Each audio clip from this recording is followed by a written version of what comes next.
NDRF டீம்லேருந்து வந்திருக்கிறோம். காலையில் 5:10-15 மணி நிமிஷத்துக்கு வந்து இங்கே வந்து ஒரு சரக்கு வண்டி வந்து தீப்பிடிச்சு எரிஞ்சிருச்சு. எங்களுக்கு வந்து கண்ட்ரோல் ரூமில் வந்து டிஸ்ட்ரிக்ட் நிர்வாகம் வந்து அழைப்புதல் கொடுத்தாங்க. அதன்படி நாங்கள் சென்னையிலேருந்து அரக்கோணத்துலேருந்து ஒரு 30 பேர் மொத்தம் 60 பேர் கொண்ட குழு இங்கே வந்திருக்கோம் சார். டீம் வந்திருக்கோம். இங்கே வந்து பாதுகாப்பு நடவடிக்கைக்காக எங்களை அழைச்சிருக்காங்க. இப்போ நாங்கள் டீம் வந்து ஸ்டாண்ட் பையில் இருக்கிறோம். மற்ற ஃபயர் டெண்டர் வச்சு ஃபயர் நிர்வாகம் வந்து அவங்கள அணைக்கிறதுக்கு முயற்சி பண்ணிட்டு இருக்காங்க.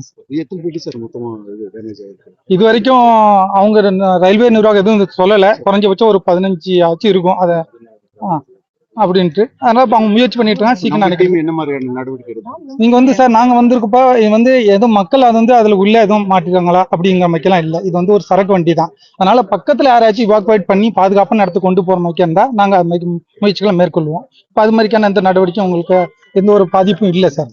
பிளே ஸ்டோர் மற்றும் ஆப் ஸ்டோரில் இருந்து பாலிமர் செயலியை QR கோடு மூலம் பதிவிறக்கம் செய்யுங்கள். செய்திகளை உடனுக்குடன் பெறுங்கள்.